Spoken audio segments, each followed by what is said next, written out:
ለምን እኛን ጠብቃችሁ ያውም ደግሞ በስቅለት ቀን እናንተ ልበሉ ማለት ነው። እኛን ቀድማችሁ። አይ ጉድ፣ አይ ጉድ። ሌላ እንግዲህ ከዚህም በፊት አንድ ተረት ይነገረን ነበር። ተረት በሉት። እውነት ለመናገር ጴንጤ ውስጥ የነበረ ተረት፣ ትልቅ ተረት፣ ሁሉም የሚያውቅ ተረት፣ አንድ ተረት አለ ጴንጤ ውስጥ። እሱም ተረት ምን መሰላችሁ? ጌታ ኢየሱስ ጾሞልናል፣ ስለዚህ እኛ አንጾምም። ጌታ ኢየሱስ ጾሞልናል፣ ስለዚህ አንጾምም። እና ጌታ ኢየሱስ ከጾመልህ ዛሬ ላይ ለምንድን ነው በአዋጅ የመጣኸው? ለምንድን ነው የምትጾመው?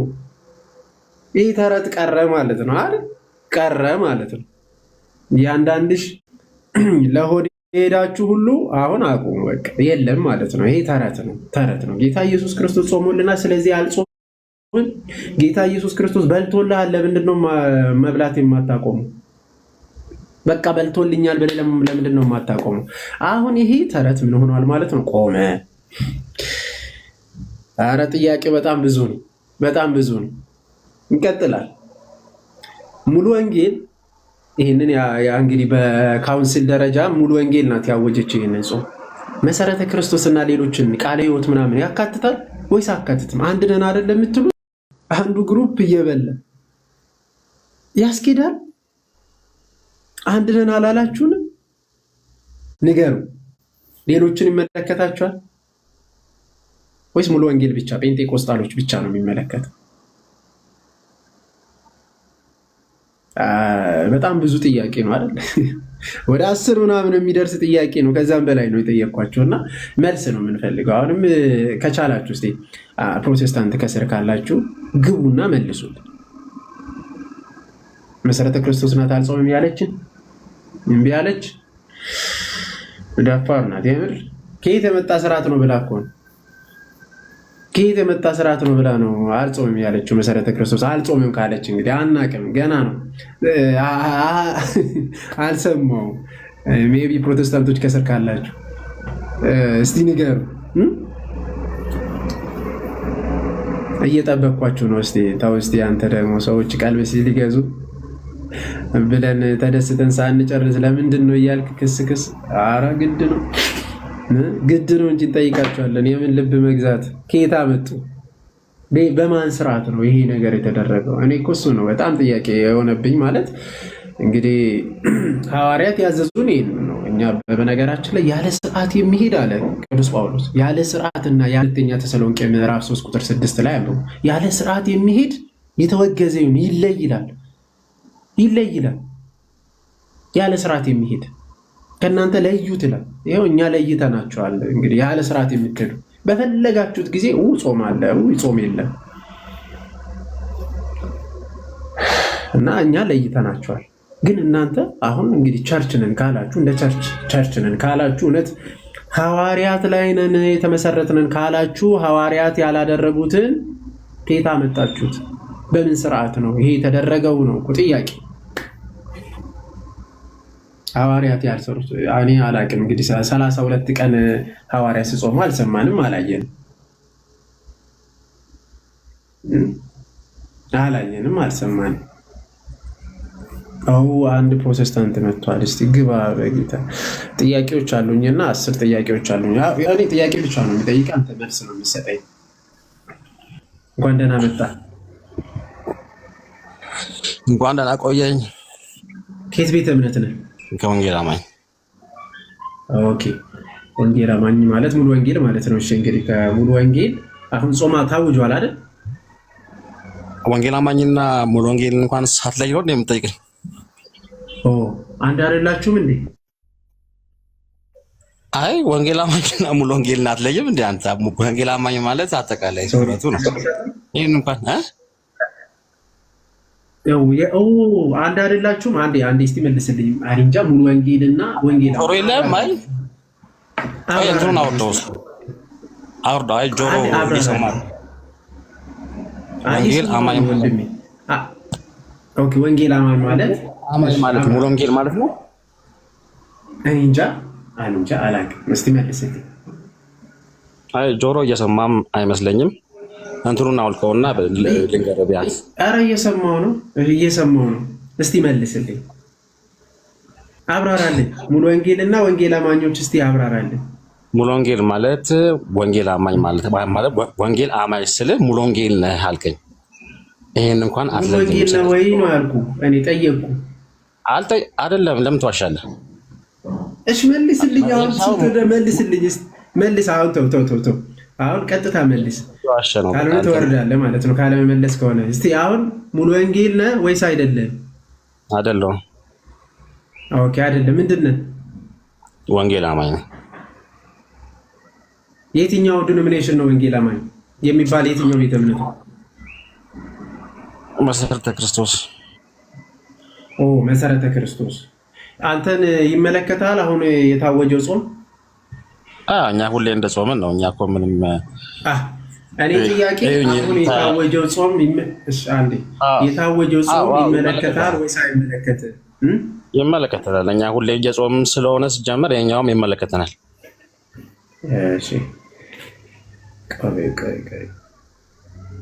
እሺ የኔ ጥያቄ ምን መሰለህ?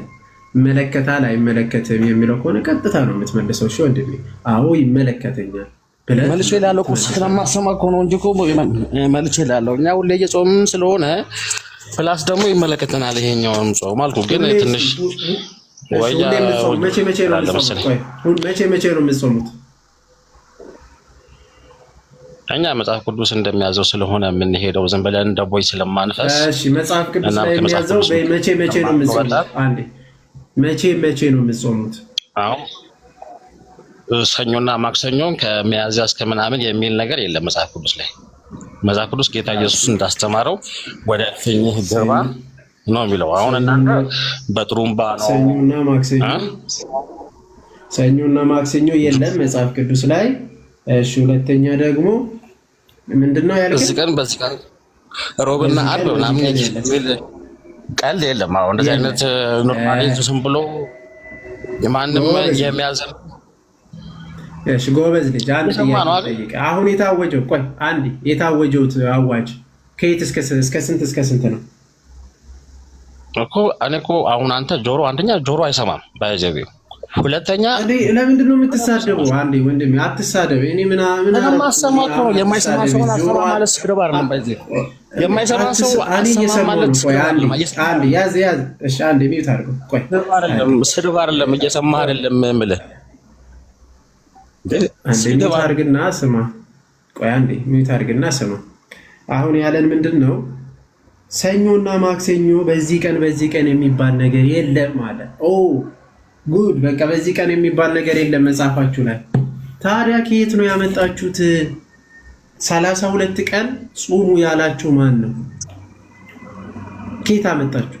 ማለት ከየካቲት 30 እስከ ሚያዝያ 2 ጆሮ የሚያስፈልግ እዚህ ጋር ነው ላስረዳ። እሺ ጌታ ኢየሱስ ያስተማረው ጸሎት ራስ ወይ ደግሞ በህብረት ወይም ደግሞ ራስ ወስነ ቀኑን ወስነ አንተ ርዕስ ይዘህ። እናንተ አሁን ርዕስ የላቸውም ሲጀመር፣ ጾምም አይባልም። ተወው እሱን እንኳን የእናንተን አውጡትና ርዕስ ይዘህ ርዕስ አሁን የተጠቀሰ ርዕስ አለ። እሱን ይዘን መልስ ምንድነው የጠየቅኩህ? እኔ ለብረ ሚዩት የምታደርገኝ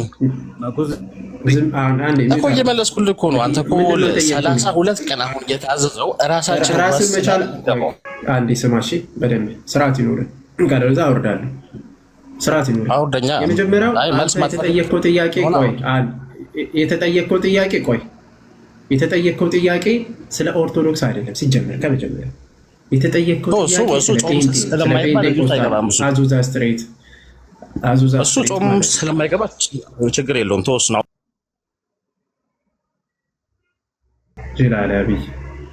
አሁን እንደዚህ አይነት ነገር ነው ቤተሰባዊ ጸብ ምናምን ነገር አለበት ይመስለኛል። ባይዘይ ምናምን አንተ ዝም ብለህ ነው የምታበሳጭ። ሰውየውን ምን ሆነ ነው? እኔ እኮ በጣም እኮ በማረጋጋትም ለማውራት ሞከርኩ። ቁርስ ምናምን የበላ አይመስለኝም ምናምን ነገር የሆነ ነገርማ አለ፣ የሆነ ነገር አለበት። አዎ ይሰማል። የሚሰማ ከሆነ እሺ፣ በጣም ጥሩ። የሚሰማ ከሆነ 10 ጥያቄዎች። አንተ ከየት ቤተ እምነት ነህ? መጀመሪያ እኔ ፕሮቴስታንት ነኝ። ፕሮቴስታንት ከፕሮቴስታንት የትኛው ማለት ፕሮቴስታንት ብዙ ናቸው። መሀል ቃለ ሕይወት ዲኖሚኔሽን በላይ ቃለ ሕይወት በጣም ጥሩ ቃለ ሕይወት። አሁን ጾም ታውጇል አይደል? አዎ። ይመለከታል አንተን? እንዴት አይመለከተኝም? ጾም ማለት እኮ ሲጀመር በምክንያት ነው የሚጾመው። ኦኬ ይመለከታል ወይ? እንዴት አይመለከተኝም? በጣም ጥሩ። የሚመለከት ከሆነ እሺ የጾም ስርዓታችሁን ትነግረኛለህ። አሁን 10 ጥያቄዎች አሉኛ። ከ10 ጥያቄዎች አንድ ልጠይቅህ። ጠይቀኝ። እስከ ስንት ሰዓት ነው የምትጾሙት? ሲጀመር ሰዓት ገደብ የለንም። አንደኛ ለነግርህ እኮ ነው። ጠዋት ትበላለህ? ኦኬ እሺ ወዳጅ ተረጋጋ እንጂ አንድ ሰው በቤተ ክርስቲያን ጾም ሲታወጅ ማለት ነው እስከ 12 ሰዓት ሊታወጅ ይችላል። እስከ 9 ሰዓት ከጠዋቱ ጀምሮ እስከ 9 ሰዓት ሊታወጅ ይችላል።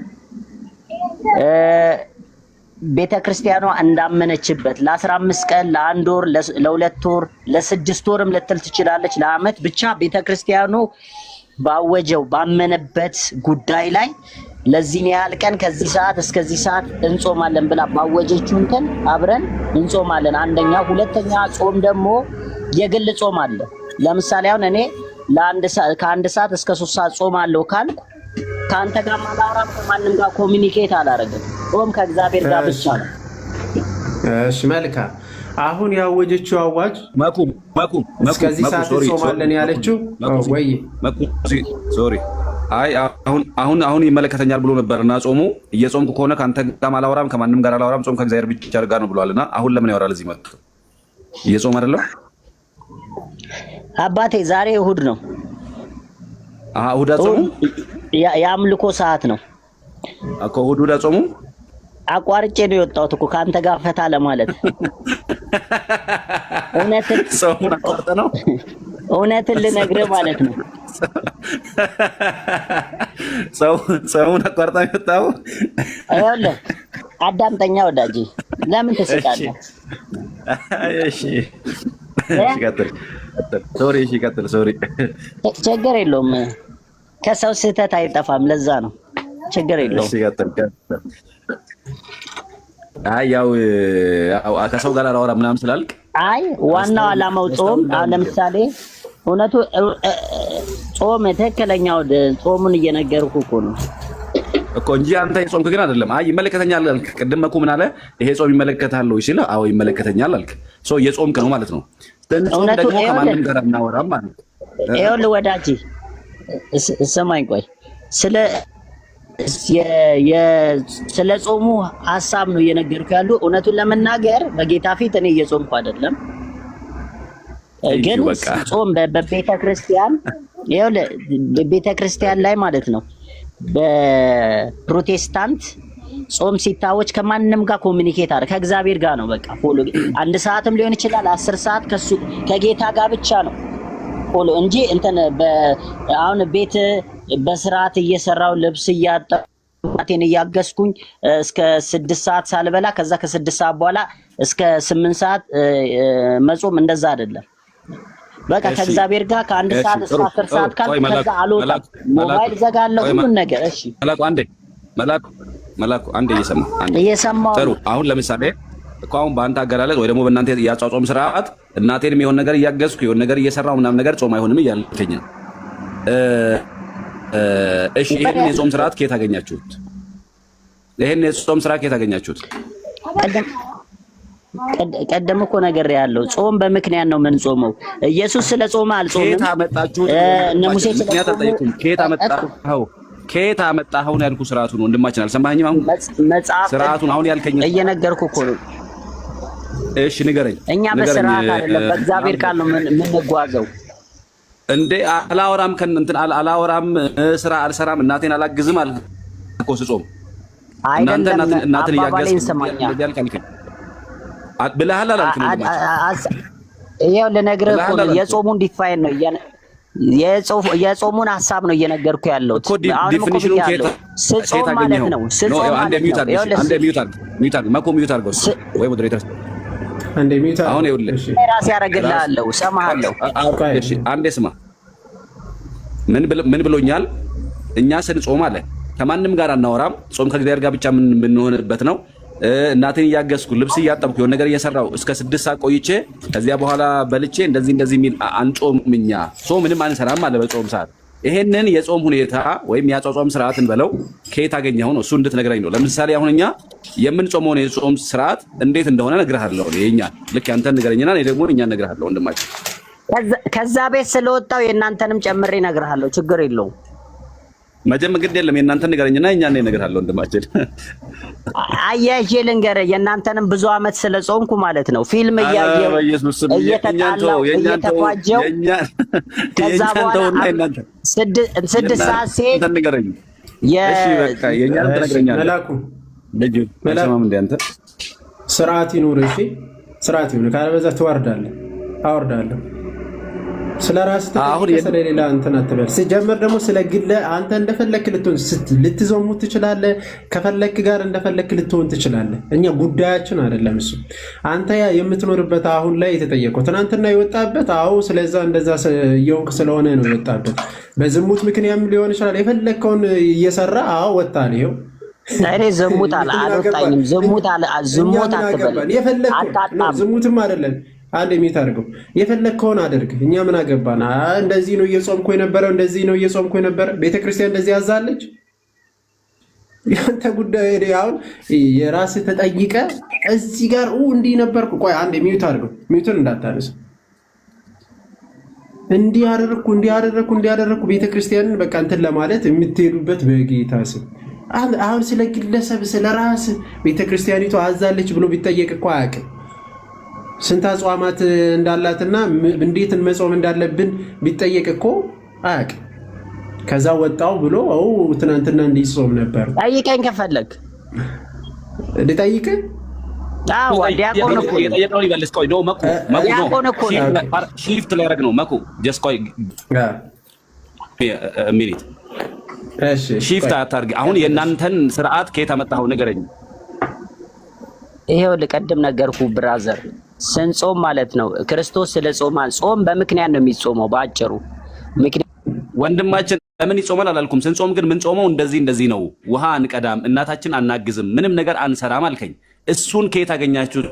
ከየት ነው ድራይቭ ያደረጋችሁት? የቀዳችሁት ከየት ነው እያልኩ ነው። ጌች ማን ነው?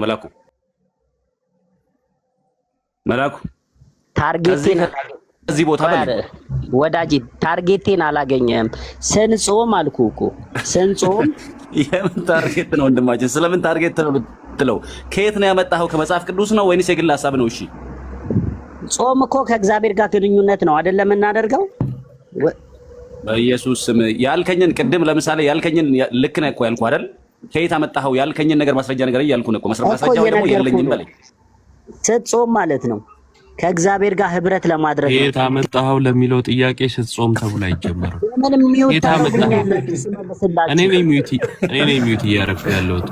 አማርኛ እንኳን መረዳት ሳትችል አትሳደብ። ሌላው ኧረ አልሰደብኩም። አማርኛ መረዳት አልቻልክም ነው ያልኩህ። የተጠየቀውን ጥያቄ ከየት አመጣህ እንጂ ምን ማለት ነው?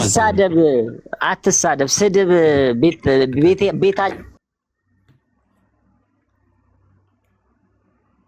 ደግሞ ከአንተ ጋር ጊዜ ላጥፋ እንዴ? ከየት አመጣ ይባላል? ያላዝናል እንዴ? በጌታ እንዴት ናችሁ? እንዴት አለ እግዚአብሔር ይመስገን። መሐመድና ጴንጤቆስጣል ጾም ይኮርጃሉ አሉ። መኩ እኔ እንዳሁኑ አይነት ምንም የማያውቅ እንትን አትስገባ። ጊዜ መግደል አይደለም ማለት ወይ ስርዓት የለው። በሱ ቤት ደግሞ አራዳ ነው። የሆኑ ነገር ጣል ለማድረግ እኔ በጣም ኦርቶዶክስን ለመሳደብ ወይ ለማሰደብ የሚሄዱበት ርቀት ድሮ ያንተ ኃጢአት እኮ ነው። እና ቤተክርስቲያን እሱን አታርግ ነበር ያለች እና እያለህም አታከብርላትም ነበረ። ድሮም ጋጠ ወጥ ነበርክ ማለት ነው። በቃ ሌላ ምን ጋጠ ወጥነቱን ሰው ለመናገር እንዴት ይቸኩላል? እና በእናትህ አንተ እሱ ብቻ አይደለም። በነገራችን ላይ ሌላኛውም እንደዛ ሲል ነበረ። ዲያቆን ነበርኩኝ፣ ልጅ ነበረኝ። አስባል በቤተ ክርስቲያን ስርዓት ኦኬ፣ ዲያቆን ነበርኩ ካለ አንድ ሰው ልጅ አለኝ ካለ ሲጀመር ዲያቆን አልነበርክም። ሌላ አሁን እንግዲህ ቤተ ክርስቲያን ውስጥ ይወገዛል፣ ያው ድቁናው ይወሰድበታል። ዞሮ ማለት የለም እንደዚህ አይነት ስርዓት። ይሄ ምንን ያሳያል? በቃ ቤተ ክርስቲያን ውስጥ እያለ አንተ በራስ በገዛ ራስ ነው ዝሙተኛ የሆንከው ኃጢአተኛ የፈለግከውና አንተን የሰራ። ቤተ ክርስቲያኒቷ ግን እንደዚህ አታድርግ ብላ ነው እንትን የምታወጣ። ሲጀመር ዝሙትን አታድርጉ፣ ይህን አታድርጉ፣ ይህን ስርዓት አላት። የስርዓት ቤት ናት። ጳውሎስን የምትከተል ክርስቶስን የያዘች ቤተ ክርስቲያን ናት እንጂ እንዲያው ዝም ብሎ በዘፈቀደ አሁን አወጣችሁት። አሁን ጥያቄ ጠየቅናችሁ፣ ፕሮቴስታንቶች ግቡና መልሱልን። የተጠየቃችሁት ጥያቄ ጾምን አውጃችኋል። ለ32 ቀን ነው ያወጃችሁት። የካቲት 30 እስከ ሚያዝያ 2 ነው ያወጃችሁት። ከየት ነው ያመጣችሁት? በምን ላይ ተንተርሳችሁ ነው ይሄንን ስርዓት ያወጣችሁት? እስከ ስንት ሰዓት ትጾማላችሁ? ወይስ በዘፈቀደ ነው? ያለ ስርዓት ሁሉም እንደፈለጋችሁ ነው የምታደርጉት? አስረዱን ነው ያላችሁ። ከየት ነው የኮረጃችሁ? ለምንድን ነው ሚያዝያ 2ስ መፈታት የተፈለገው? ማለት ሚያዝያ 2 የስቅለት ቀን እንዴት ትፈታላችሁ? አልገባን፣ አልተረዳንም። እሱንም አስረዱ። የእኛን ጠብቃችሁ ነው የምትፈቱት? ራሳችሁን መቼ ነው የምትችሉት? እና ግቡና እስቲ መልሱልን። እና የራሳችሁን ኃጢአት ቤተክርስቲያን ውስጥ ስታደርጉ የነበረውን ደግሞ መታችሁ አትንገሩ። አንፈልግም ኃጢአታችሁን፣ ለክርስቶስ ንገሩት። ያው ቤተክርስቲያን ውስጥ መታችሁ እሱ ያጥባችኋል። አደባባይ ላይ እኔ ንስሐ አባት አይደለሁም። አይ እንደዚህ አይነት እንትኖች በጣም የበታችነት ስሜት ተጠቂዎች ናቸው። እኔ እንደምረዳው ማለት ነው። በጣም የበታችነት ስሜት አለባቸው እና በውሸት አንተን በማሳቀቅ እነሱ ትክክል የሆኑ ለማስመሰል ይሞክራሉ። ያው ትክክለኝነት በትምህርት ነው፣ በኃጢአት አይደለም። አንተ ለምን መነኩሴ ጳጳስ አይሆንም? ለምን ሌላ አይሆንም? ኃጢአት ከሰራ ኃጢአት ነው። ትምህርቱን አይደለም የሚነካው፣ ሰውየውን ህይወቱን ነው የሚነካው። እና ቤተክርስቲያን ውስጥ እያለ ዲያቆን ነበርኩ ትላለህ፣ ከዛ ደግሞ ልጅ ነበረኝ ትላለህ። እንደዚህ አይነት ነገር ይዘመተ ቤተክርስቲያን አሸማቀቃችኋለሁ ምናምን አይነፋም። ማርያምን ራስህ ደንግጠህ ትሄዳለህ እንጂ በእንደዚህ መሸማቀቅ ምናምን የለም እኛ ጋርና ታው እንደዚህ አትጃጃሉ። ማርያምን በጣም ነው የሚደብረው። እንድናስከፋችሁ እናንተ መንገድ አትክፈቱ። እንትና አትበሉ ነው። እሺ አንድ ቁጥር ጻፉ ላስገባችሁ። ፕሮቴስታንቶች ቤኪ አሪፍ ሰው ነው፣ ጥሩ ተወያይ ነው። እሱን አስገባው። እሺ አስገባው። ያው በፍቅር ገብቶ መወያየት የሚችል ገብቶ በፍቅር መወያየት ይችላል። ይሄ ትንኮሳ ነገር የሆነ ቤተክርስቲያናችን ለመንካት ምናምን ከሞከርክ ያው እንግዲህ በሚገባ ቋንቋ አንተን እንላለን።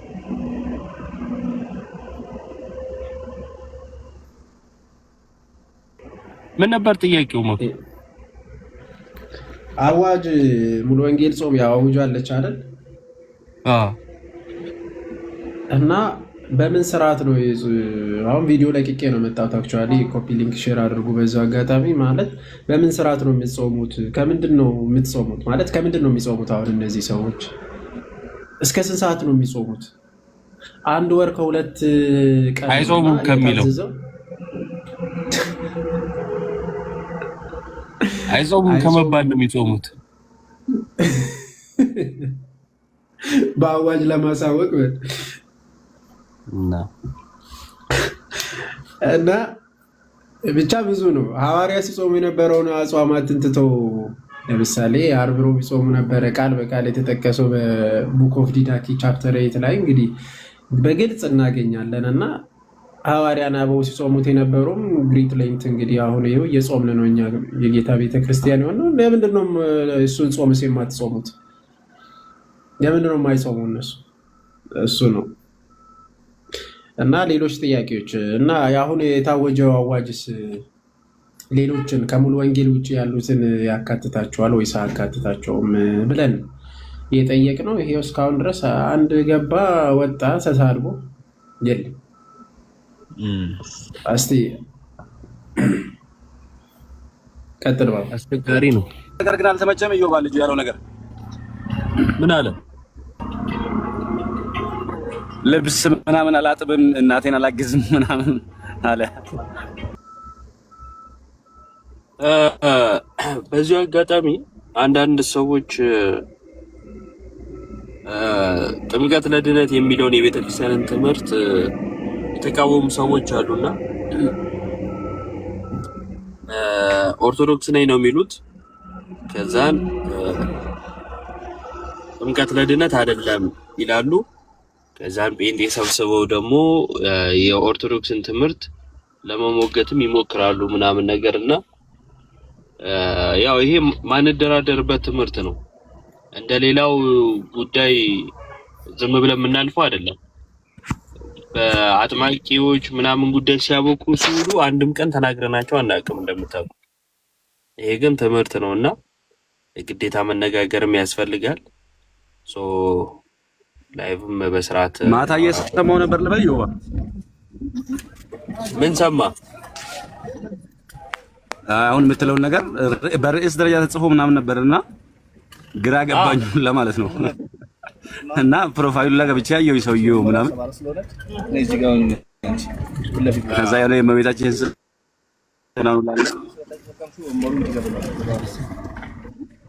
እና እንትን ነው ይሄ በቃ ሶሻል ሚዲያ ትልቅ በሽታ ነው። እውነት ለመናገር የሰውን ትኩረት ለመሳብ ሰው ማያረገው ጥረት የለም እና አቴንሽን ፍለጋ በትምህርት ነው የሚጫወቱት።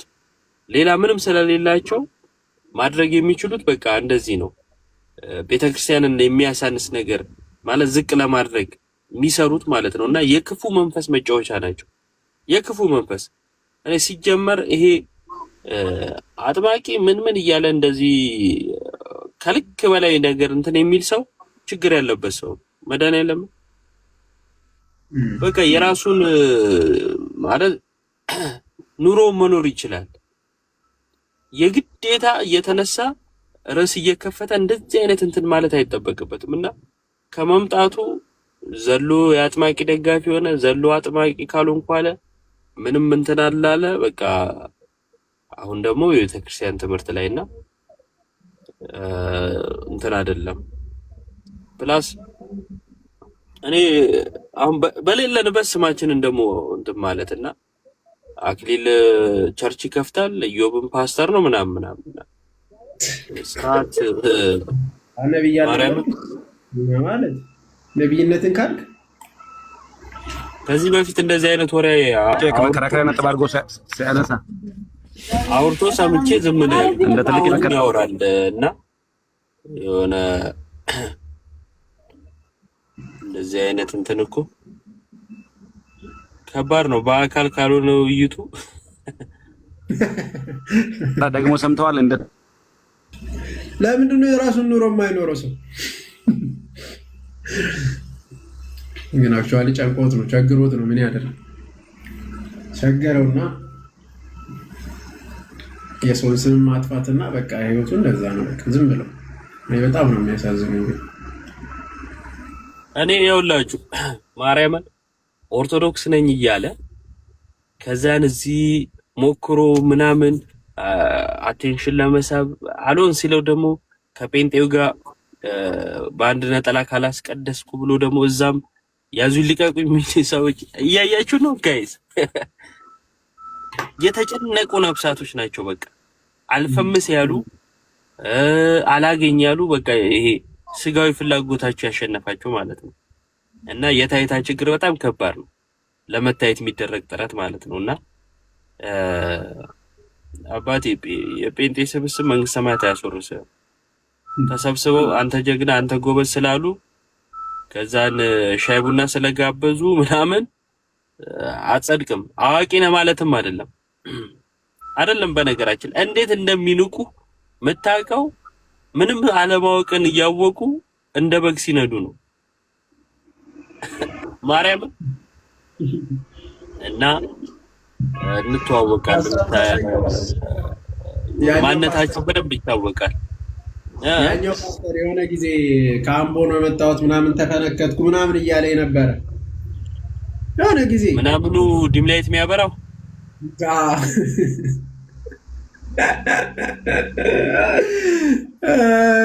ከዛ እኮ ወዲያው ነው ተመልሶ እንትን በቃ እኔ እሱ የበቃኝ እኮ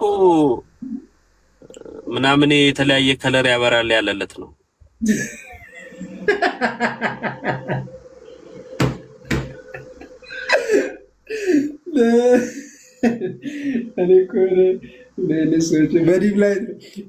በነገራችን ላይ እኔ ይቅርታ አድርጉልኝና ማለት ነው ታድሶች ናቸው ጴንጤዎች ናቸው እነሱ እንዲህ ናቸው ሲሉ የነበሩ ሰዎች እየሆኑ ነው፣ እየታያችሁ ነው። ግን እኛን ያሉትን ነገሮች እነሱ እየሆኑ ነው። በነገራችን ጴንጤዎች ናቸው አሉ፣ የጴንጤ ትምህርት ይዘው ጉብ አሉ። ለገንዘብ ብለው ነው አሉ። ይኸው ለገንዘብ ብለው መከራቸውን እያዩ ነው። የጴንጤ ፓስተሩ እግር ስር ሁሉ አይጠፉም። በየሻይ ቤቱ እየሄዱ መከራቸውን ያያሉ እና ያሉንን እየሆኑት ነው። እሺ በጸጋው እንኳን ደህና መጣ ወንድማችን። ኮሜንቱን አየህ? ሰላም ለእናንተ ይሁን። የቱን የት ናችሁ? በጸጋው ምንድነው የጻፈ መሰለ ከታች ኦርቶዶክስ በዱርዬና በመተተኛ መመራቷ ያሳዝነኛል አለ። እሺ ከየት ቤተ እምነት ነህ? ወንጌል አማኝ። ወንጌል አማኝ። እሺ በ66 መጽሐፍ ነው የምታምነው? ያ በምን አወቅ? ከሱ ውጭ መጽሐፍ የለም። በምን አወቅ 66 እንደሆነ? ካኖናይዝድ የተደረገው አባቶች የተስማሙበት አትናቴዎስ የተቀበለው እሱ ስለሆነ። እስቲ አውጣና ሳይኝ አትናቴዎስ እንደተቀበለው ትራዲሽንስ ዞር ብለህ ማንበብ ትችላለህ። አውጣና ሳይኝ ያልኩ ምኑ ላይ ነው የማሳየው? መጽሐፉ ላይ ይሄንን እኔ ተቀብየዋለሁ ያለውን አሳየኝ። ትውፊት መጽሐፍ ቅዱሳዊ ነው እንዴ? ከመጽሐፍ ቅዱስ ውጭ የሆነ እኮ ነው ትውፊት። አውጣና አሳየኝ። ስለምን ትውፊት ነው የምታወራው? የጠየቁ እኮ 66 ላልከው አትናቴዎስን ጠቀስክ አይደለ? እንዳንተ አይነቱ ዱርዬ እኮ እዚህ ጋር ወጥቶ ሰው ያማል እንጂ በጾም ምንም አያውቅም። ለዛ እኮ ነው ከታች የጻፍኩት። አላነበብከውም መሰለኝ። በጣም ነው አላነበብከውም መሰለኝ። በጣም ነው የማመሰግነው። እኔም ያዘንኩት ለዛ እኮ ነው ለዛ ነው። ቤተክርስቲያኒቱን አትወክሉም። ችግር የለውም። ወደ መልሱ አንወክልም። ስለማትወክሉ የዱርዬ ስብስብ ወደ መልሱ ሂድልኛ። በቃ ችግር የለውም። ላውራ ችግር የለም። እንግዲህ ስማ፣ አሁን ስለኔ አወራ ሰማሁ አይደለ? አሁን ወደ ማስረጃው ሂድ አልኩ። በቃ ሰማሁ፣ ምንም አላልኩም እኮ። ወደ ማስረጃው ሂድ አንጣ እኮ ነገርኩህ እኮ 66 መሆኑን በምን አወቅ? አትናቴዎስ ያልከውን አንጣ። መድኃኒዓለምን አንተ የአትናቴዎስን የመጽሐፍ ዝርዝር አታውቀውም። 66 የሚል የለውም። መድኃኒዓለምን አለማወቅን የሚያሳየው ይሄ ነው። አውጣና አሳይ እስቲ ወንድ። ለምን ሚውት ታደርገኛለህ ታዲያ? እኮ ሌላ ነገር አታወራ፣ ማስረጃ ብቻ አይደለም። ምን ችግር አለው ታዲያ?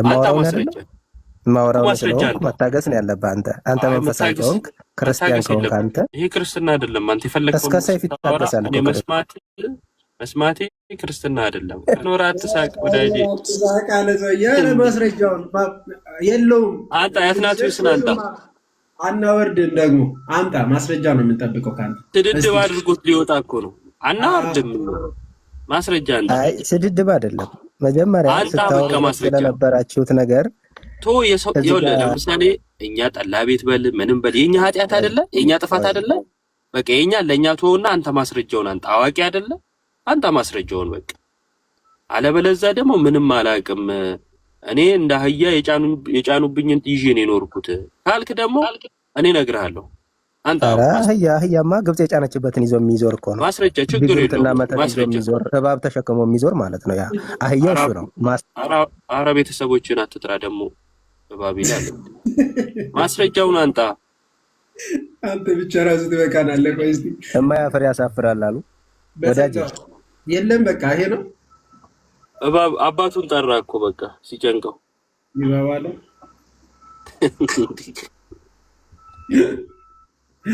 አቅማቸው በቃ ይሄ ነው። አሁን ይኸው የአትናቴዎስ የመጽሐፍ ዝርዝር አንደኛ 66 አይደለም 65 ነው። ሁለተኛ እሱ ሲዘረዝር የፕሮቴስታንቱ ማይቀበሉትን ያስገባል፣ የሚቀበሉትን ደግሞ አይዘረዝርም። ለምሳሌ ዝርዝር ውስጥ ማለት ነው። የቅዱስ አትናቴዎስ ዝርዝር ከአገልግሎት አንጻር በቤተ መቅደስ ካለው አገልግሎት አንጻር እንጂ ቀኖና ሰርቶ ይሄው 66 ብሎ አልሰጠም። የለም 66 አንጣ የለም አያመጣም። መድኃኒዓለም አያመጣም። ምንም አያውቅም። ምንም ማለት ነው። ከዛን ግን ያው እንዳያችሁት ደግሞ ለማንቋሸሽ ምናምን መተት ምናምን በግብጽ ያው በታሪክ እንደምታውቁት በግብጽ ቤተክርስቲያን ስር ነበረች የኛ ቤተክርስቲያን ለሺህ ምናምን ዓመትና አባቶች የሚሾሙት ምናምን በዛ ነበረ። ይሄ እኮ የሚያሳይ ዓመት ጠብቀናል። በአንዲቷ ቤተክርስቲያን ጸንተን ሺህ ምናምን ዓመት ቤተክርስቲያን ጠብቃለች፣ ሐዋርያዊ ሰንሰለቱ እንዳይበጠስ። ገብቷችኋል? ይሄ ጽናት እና ዕውቀት እና ደግሞ ለአባቶች ለሐዋርያዊ ስልጣን ያለንን ክብር እኮ ነው የሚያሳየው። ይሄ የሚገባህ ግን ትምህርቱ ሲገባ ነው። ይሄን የምትረዳው የሚያሳፍረን አይደለም። በግብጽ ስር ሆነን መቆየታችን ምናምን አያሳፍረንም።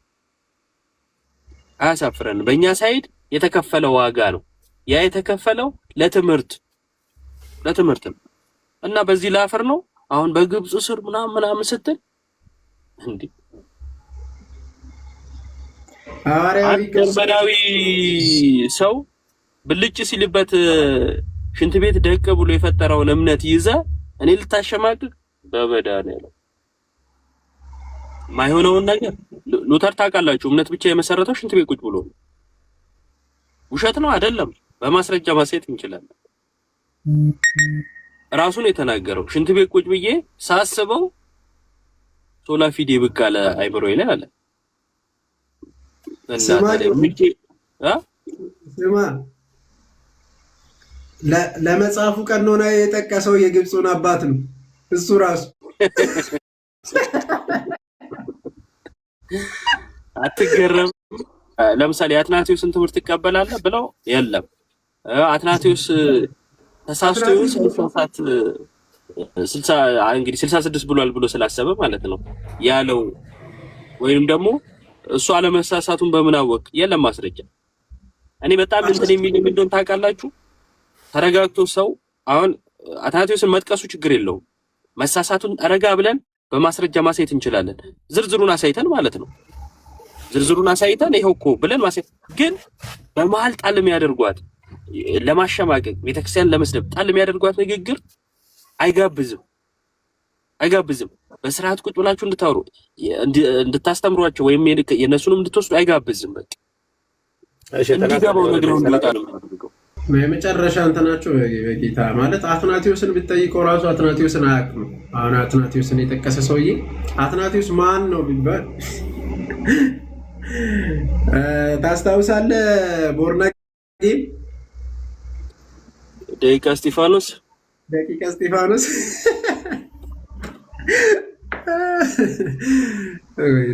እስጢፋኖስ የአትናቴዎስ ተማሪ ነው አለ። ደቂቀ እስጢፋኖስ በስመ አብ። አሁን ስንትና ስንት ዓመት መሀላቸው? ከ1000 ምናምን ዓመት በላይ ነው መሀላቸው ራሱ ያለው። ሲጀመር ደቂቀ እስጢፋኖስ እኮ የአባ እስጢፋኖስ ተማሪዎች ናቸው። አባ እስጢፋኖስ ናቸው መነኩሴው። ደቂቀ እስጢፋኖስ የሚባሉት የእሳቸው ተማሪዎች ናቸው። የት ወደ አትናቴዎስ ትወስደዋለህ? አትናቴዎስንም ደግሞ አሳልፎ ልጆቻቸው አደረገ። እሺ ከበደን እስቲ ጠይቀው። ሰላም ከበደ እፎይ ጋ ማለት ነው። ማታ ጋይስ ማርያምን እንዴት ደስ እንዳለኝ እኔ መጀመሪያ ሳይ 7000 ሰው ነበር ያየሁትና በጌታ ስም ማርያምን እግዚአብሔር ከዚህ በላይ ያበርታው፣ ያጠንክረው፣ ይጠብቀው። በእውነት ከዛ በኋላ ነው 9000 የሆነውና አይ እኔ 9000ማ ከዛ በኋላ ነው። በ7000 ራሱ እኔ ምን ያህል ደስ እንዳለኝ ማለት ነው። ምክንያቱም እኔ አሁን በፕሮቴስታንቲዝም ምናምን ሐሳብ ተነስቶ 9000 10000 ሰው ቢገባ ብዙም አልገረምም። እስልምና ላይ ግን እንደዛ ያ ሁሉ ሰው 9000 ሰው በጣም ትልቅ ነገር ነው። በጣም ትልቅ ነገር እና የምር እግዚአብሔር እየሰራ ነውና እግዚአብሔር ሲሰራ በጣም ደስ ይላልና እፎይም ማነው ክርስቲያንም በጣም ነው ደስ ያለኝ። እግዚአብሔር ጸጋውን ያብዛላቸው። ጋይስ ስትገቡም ደግሞ ከዚህም በላይ ሰው እንትን እንዲል መቆየት ባትችሉ እንኳን በገባችሁበት እንትን የተወሰነ ታብታብ አድርጋችሁ የተወሰነ ኮፒ ሊንክ ምናምን አድርጋችሁለት ውጡ። ምክንያቱም ከ9000 ሰው በእርግጠኝነት 7000 ሰው እስልምና ነው ሙስሊሞች ናቸው በእርግጠኝነት እና መስማታቸው ቀላል ነገር አይደለም። ትልቅ ዘር ነው እና የሆነ ቀን የሚያብብ ማለት ነው እና እንደ ቀላል ነገር እንዳታዩት። እስልምና ላይ ይሄ ቁጥር በጣም ትልቅ ነው እና የምር በጣም ነው ደስ ያለኝ እና እግዚአብሔር ይመስገን። እግዚአብሔርም ደግሞ ያበርታቸው። ማታ እንደውም ስቶሪ ጻፍኩኝ ደስ አለኝ በጣም። ኧረ በጣም ነው ደስ የሚለው እውነት ለመናገር። በተለይ ደግሞ አንድ እንትን ከሆነ አንደኛውን ሰምተሃል፣ ሚስቴን አፋታኝ ምናምን አይነት ነገር በቃ ጥያቄ እየጠየቀች አልሰማሁም እኔ ወደ ክርስትና እየሄድኩ ነው አለች። ከዛ ደስ ይላል በጣም እና ብቻ ጌታ ይመስገን በጣም በደንብ ቫይራል እየወጣ ነው። በደንብ ከወጣ ደግሞ እነሱ በተለይ አንድ ቫይቡ በደንብ እንትን ከሆነ እነሱ ጋር ብዙ ነገር ይፈርሳል፣ ወዲያው ነው የሚመለሱት። በጣም መንግስት ይኖራሉ። በጣም ትልቅ ነገር ነው። ሌላ ነገር ጥያቄ መፍጠር ራሱ አንድ ነገር ነው። በነገራቸው ጥያቄ በውስጣቸው ደግሞ ስማ ጾመው ምናምን ምንድነው ፈጠረው ነው የሚባለው ምናምን ብቻ በልተው አፍጥራ በልተው ከዛ እፎይ ጋር ነው እፎይ የሚሉት ከቀኑ ድካም ኡስታዞቹ ራሱ ወይ ድረሱ ቁጭ ብሎ ሲማር ሳይሆን ይቀራል ማታ ያመሸው። እስቲ በልተናል እፎይ እንበል እፎይ ጋር ይሉና ዳቅ ከዛ እሱ ደግሞ አንጀታቸውን ያጾማቸዋል ያቆስላቸዋል። ግን የሚገርም ማለት ነው ገብተው መውጣት አልቻሉም። ረጅም ሰዓት ተመሳሳይ ቁጥር ነው የሚቀመጠው እና ያ ማለት ብዙ ይሰማሉ ማለት ነው ቁጭ ብለው እና በጣም ትልቅ ነገር ነው። እንደ ቀላል እንዳታዩት ማርያምን። ከዛ ይሄ ደግሞ ኮፒ ሊንክ ማድረጉ ምናምን እሱ ራሱ ትልቅ ዋጋ አለው። ሰው እየጋበዝን ነው ማለት ነው እንዲመጡ እንዲሰሙ። ከዛ ይሄ ዋጋ አለው። የሆነ ቀን ይፈነዳል። አሁን ባንዴ ሪያክት ሲያደርጉ እንዳትጠብቁ እነሱ፣ ምክንያቱም በጣም አስፈሪ ነው። ከዛ መውጣት ታውቀው የለ ከዛ መውጣት አስፈሪ ነው። ጥያቄ ማንሳት ከባድ ነው እና ቶሎ ነው የሚፈርጁት፣ ቶሎ ነው የሆነ ነገር እንትን የሚሉት። ስለዚህ ፍሬውን የምናየው በሂደት ነው። ዛሬ እየተዘራ ያለው ዘር ግን ቀላል ነገር አይደለም። 9000 ሰው በጣም ትልቅ ቁጥር ነው። በጣም እንደ ቀላል እንዳታዩት። ጉባኤ ቢዘጋጅ አሁን በእርግጠኝነት ጉባኤ እየሄደ ነው ለአገልግሎት እና 9000 ሰው አያገኙ። 9000 ሰው ቢወጣም ደግሞ የሚወጣውን ወጪ ያለውን ፕሮሰስ አስቡት እና በጣም ትልቅ ፕሮሰስ ተደርጎ በጣም ወጪ ወጥቶ ምናምን 5000 ሰው ከተገኘ ትልቅ ነገር እኮ ነው አይደል? 5000 በጣም ብዙ ነው ይሆን። አሁን በአንድ ሰው በሁለት ሰው አቅም 2 ሆነው ማለት ነው። እፎይና ክርስቲያን አይደል የገቡት? 2 ሆነው 9000 ሰው መያዝ ትልቅ ለቤተ ክርስቲያንም ትልቅ ነገር ነው። አንድ ደግሞ ፍጻሜው ላይ ቶታል ቪው 65000 ሰው ነው እያለ ነው። ይሄ ደግሞ አስቡት ገብቶ በወጣ ቅስፈት 65000 ሰው የሆነች ነጥብ እየያዘ ነው የሚወጣው። ከዛ የሆነች ዘር ተዘርቶበታል ማለት ነው። ከዛሬ ምናምን አመት በኋላ 2 አመት 3 አመት በኋላ ይሄ ሰው ይወጣል ማለት ነው። ከዛ ቀላል ነገር አይደለም። በጣም ስማ አክቹአሊ 60000 አሁን በነገራችን ላይ እየጨመረ ነው የሚሄደው ደግሞ በዚህ በተለይ ግን ቶታል ታች ጻፈው ልክ ነው 60000 አይደለም ያየሁት እኔ ያየሁት 116,523 ነው። አናፖሊቲክስ ማታ የለጠፈው ማለት ነው 116,523 እና በጣም ብዙ በመቶ ሺህ ቤት ከዛ እፎይ ጋር በቃ መጅሊሱ እፎይ ጋር ይቋቋም 100,000 ሰው ይሳባይ አስበዋል። አላፋ ዝማሬ ላይ የሄደው ገስት ላይ የመጣው አላፋት እንኳን ከዛ በላይ ነው። አንቺም ደግሞ የቁጥር ጉዳይ እንትናት በይ ያው ነው እኮ ነገ እንደዛ መሆን ይቀራል እኮ ነገ ይሆናል ሲሆን እናውራው ላስ ላይ ልኩልኝ እኮ ይሄ እንኳን አይታየም። የቱ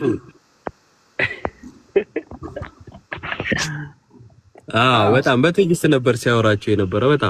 በጣም ደስ ይላል። ደግሞ አሁን ታስታውሳለህ ያኔ 29,000 ምናምን ደርሶ የነበረ ካልገደልን ምናምን እያሉ በነበረበት ሰዓት ማለት ነው።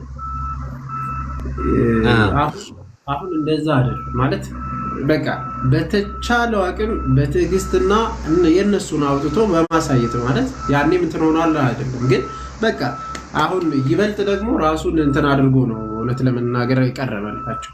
በቃ ጀስት ያሳያል፣ አብራራል፣ ይሳደቡታል፣ ምን ይላል በቃ ተሳደብ። ስጨርስ ግን ማስረጃ አንስጠኝ። ይሄ እንትን ነውና ስድባቸውማ በጣም ነው የሚያስጠላው። በጣም ነው የሚሳደቡት። በጣም ሲበዛ አንዱ መስክሮለት ወጣ። አንተ ጀግና ነህ፣ በቃ የመጨረሻ ጀግና። ራሱ እኮ ሙስሊም ነው። በጣም አደንቃለሁ ምናምን ብሎ ወጣ። እነሱ ጋር እኮ እንደዚህ አይነት ፋታ አይሰጡም እኮ። አንዴ የምን ፋታ በስማ